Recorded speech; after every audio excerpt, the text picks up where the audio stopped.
अस्सलाम वालेकुम नाज़रीन, welcome to the channel we care your health में। क्योंकि हिकमत तो खिदमत है। आज हम बात करने लगे हैं बादशाह के मुतालिक। आप परेशान ना हो, ये फलों के बादशाह के मुतालिक गुफ्तगू है, क्योंकि ये फल सिर्फ फल नहीं, ये इलाज भी है। और इस वीडियो में हम आपको बताएंगे कि इसकी चटनी कैसे बनती है, इसकी कैरी का शरबत कैसे बनता है और अचार कैसे बनता है। तो इस वीडियो को पूरा देखिएगा। जी जनाब, हम बात करने लगे हैं आज आम के मुतालिक, क्योंकि गर्मियों का मौसम चल रहा है और आम की आमद है। इसमें जनाब हम आपको इसकी तमाम अक़साम बताएंगे जो अब तक किसी ने नहीं बताई हैं वीडियो में। और इसकी कैरी का शरबत कैसे बनता है, इसकी चटनी कैसे बनती है, और जनाब इसका अचार घर में अमूमन तौर पर डलता रहता है। लेकिन हमने कहा कि चलें आपकी आगाही के लिए हम दोबारा इसका जो है तज़किरा कर दें, ताकि आप अचार बनाएं और हमें भी खिलाएं। आज तक आम को एक फल जाना जाता है, लेकिन ये एक ऐसा फल है जिससे इतने ज़बरदस्त इसके फ़ायदे हैं और इतने ज़्यादा इससे मुस्तफ़ीद होया जा सकता है, जो कि जिस्म के लिए बहुत ज़्यादा मुफीद है। जो इंसानी जिस्म के लिए इतना ज़्यादा मुफीद है कि मैं आपके सामने बयान करूं तो एक बहुत तवील वीडियो बन जाएगी। तो इसलिए हमने फिर भी इसको मुख्तसर आपके सामने बयान करने की कोशिश की है। और इस वीडियो को आगे से बढ़ाने से पहले मैं आपको कहूँगा कि मेरी वीडियो को लाइक भी करें, मेरी वीडियो को शेयर भी करें और हमारे चैनल को सब्सक्राइब भी करें। और जिन लोगों ने मुझसे रब्ता करना है वो इस नंबर पर मुझसे व्हाट्सएप पे रब्ता कर सकते हैं। आम जिल्द के लिए बहुत ज़्यादा मुफीद है, जो जिल्द को चमकदार भी बनाता है और गर्मी के मौसम का बादशाह माना जाता है। फल इतना ज़्यादा जो है खाया जाता है, बच्चे भी शौक़ से खाते हैं और एक जायकेदार फल है जिसे गर्मी में बहुत ज़्यादा इस्तेमाल किया जाता है। और लोग इसका मिल्क शेक भी बनाते हैं, कैरी का शरबत भी बनाते हैं और जनाब चटनी भी बनाते हैं, जैसे कि मैं शुरू में तज़किरा कर चुका हूँ आपको। अब चलते हैं इसके फ़ायदों के मुतालिक। जी जनाब, आम के अंदर विटामिन ए बहुत ज़्यादा मिक़दार में पाया जाता है और ये नज़र के लिए बहुत ज़्यादा फ़ायदेमंद है, जिल्द के लिए बहुत ज़्यादा फ़ायदेमंद है। इसको अगर कच्ची लस्सी के साथ इस्तेमाल किया जाए तो इसका फ़ायदा 2 गुना बढ़ जाता है। आम खाने के बाद अगर दूध पिया जाए तो ये आंतों को भी साफ़ करता है और जो है कहते हैं ये, जैसे कि मैंने आपको कहा, जिल्द के लिए बहुत ज़्यादा फ़ायदेमंद है। इसका मास्क अगर आप जिल्द पे लगाएं तो वो बहुत ज़्यादा फ़ायदेमंद होता है। ये जिगर के लिए बहुत ज़्यादा फ़ायदेमंद है और जनाब फेफड़ों को भी बहुत ज़्यादा फ़ायदा देता है। जिन लोगों को मोटा फरबा होना है वो इसका इस्तेमाल करें तो बहुत जल्दी उनका वज़न बढ़ जाता है। बाज़ लोग मुझसे पूछ रहे थे कि कोई वज़न बढ़ाने की चीज़, तो आम जनाब एक ऐसा फल है जो आपका जिस्म फरबा करने के लिए बहुत ज़्यादा फ़ायदेमंद है। इसके अलावा जिन लोगों को चुंबल का मर्ज़ रहता है वो इसका इस्तेमाल 10 दिन तक करें मुसलसल, तो उनके चुंबल के मर्ज़ में बहुत ज़्यादा उनको फ़ायदा होता है। जो हामला ख़वातीन होती हैं उनको इसका इस्तेमाल करवाया जाए तो बच्चा सेहतमंद भी पैदा होता है और ख़ूबसूरत भी पैदा होता है। तो जिन ख़वातीन जो चाहती हैं उनके बच्चे जो है सेहतमंद भी पैदा हों और जो है ख़ूबसूरत हों, तो वो आम का इस्तेमाल करें। और चूँकि अभी गर्मी का मौसम है तो ज़्यादा इस्तेमाल करेंगी तो फ़ायदा होगा। इसके अलावा जनाब इसके जो पत्ते होते हैं आम के, वो दिमागी कमज़ोरी के लिए इसकी चाय अगर बना के पी जाए और हिचकी के लिए और नज़ले के लिए बहुत ज़्यादा फ़ायदेमंद होती है। इसके अलावा ये इंसुलिन को कंट्रोल रखता है और हार्ट अटैक से भी बचाता है। गर्ज़ ये कि इसके बहुत ज़्यादा फ़ायदेमंद है। ये है आम के इतने ज़्यादा फ़ायदे हैं कि मैं अब बयान करूँ तो तवील होती चली जाएगी वीडियो। और जहाँ आम का तज़किरा हो तो वहाँ पे कैरी का तज़किरा लाज़मी है, चूँकि जनाब कैरी जो है उससे शरबत जो मैंने आपको बताया था कि कैरी का शरबत हम आपको बताएंगे।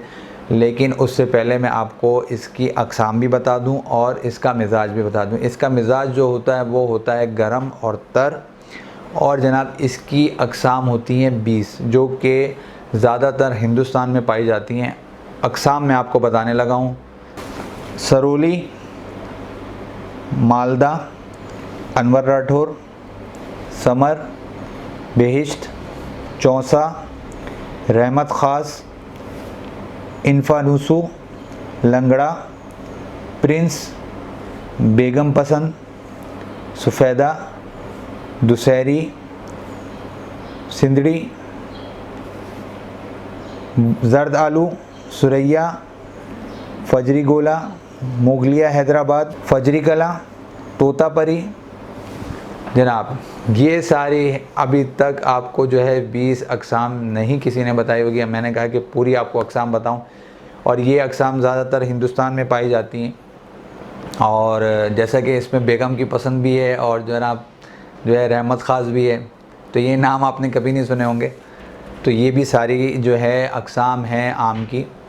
और अब चलते हैं जनाब कैरी के शरबत की तरफ कि कैसे बनाया जाता है और तरीका उसका नोट फरमा लें। हम आधा किलो कैरी लेकर उबाल लें या फिर इसे तंदूर में कुछ देर के लिए गलने के लिए छोड़ दें।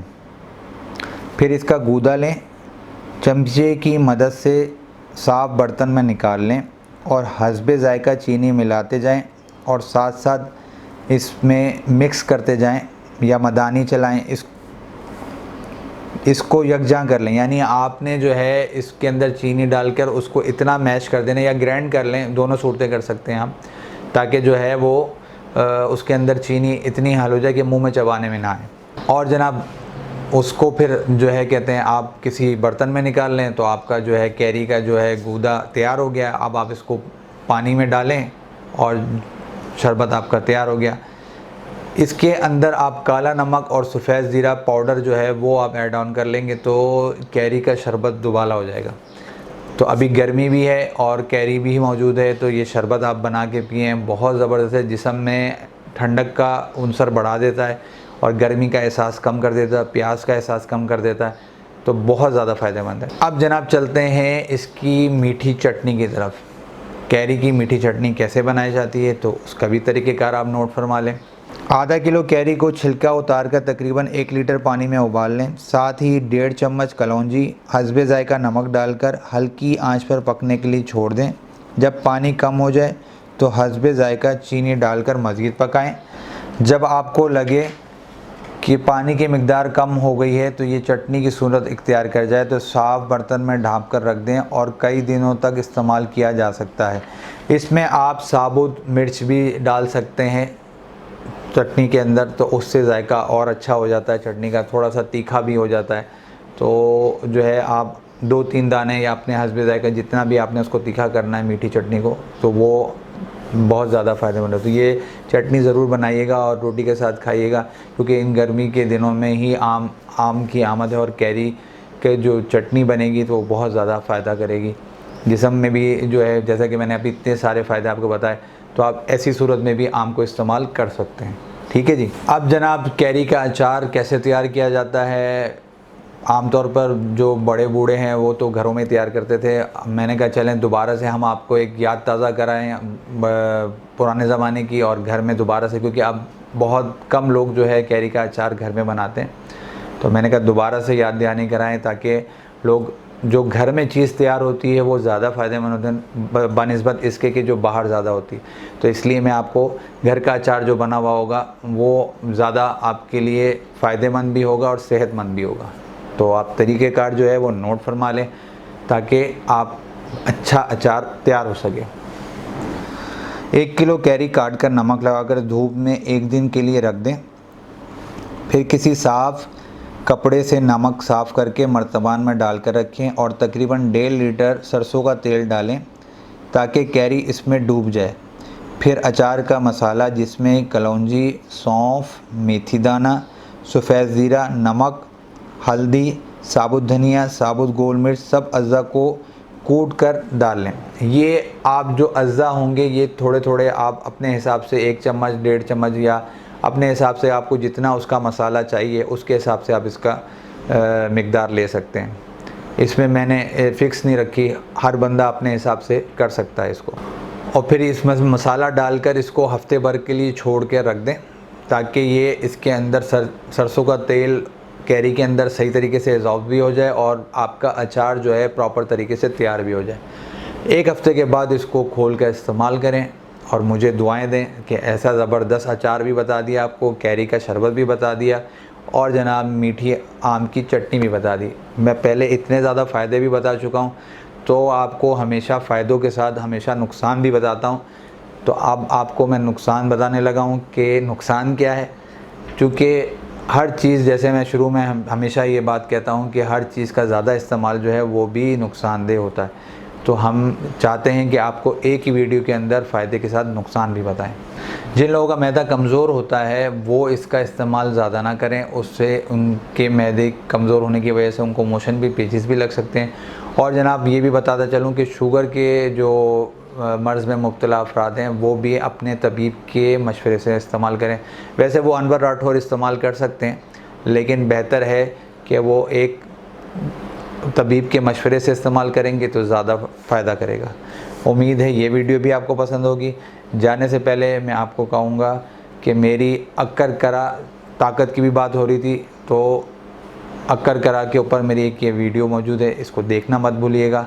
तो जनाब इसके अलावा जनाब गर्मियों में ख़ुबानी भी बहुत ज़्यादा आती है, तो मेरी एक ख़ुबानी के ऊपर, फलों का चूँकि तस्करा हो रहा है तो ये ख़ुबानी के ऊपर भी मेरी एक वीडियो मौजूद है, इसको भी देखना नहीं भूलिएगा।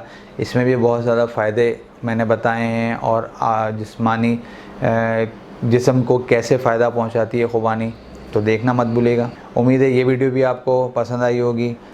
मुझे आप अब इजाज़त दें। मैं आपका हर्बलिस्ट हकीम महर मोहम्मद मुगिस, शुक्रिया।